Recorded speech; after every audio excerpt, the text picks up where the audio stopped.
Hello guys, welcome to this new video. جی ہاں دوستوں، آپ کو کرکٹ کی تازہ ترین اپڈیٹ سے آگاہ کرتے چلیں۔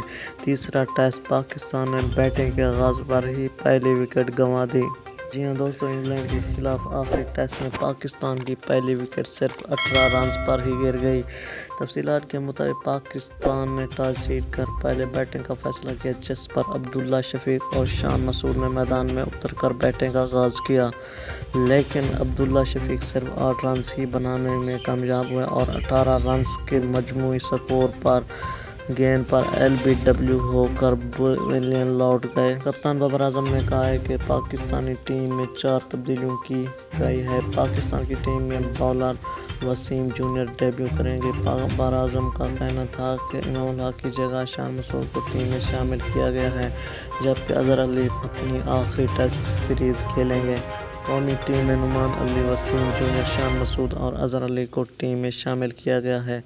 بین سٹوکس کا کہنا تھا کہ ٹاس جیت کر بیٹنگ کرنا چاہتے تھے۔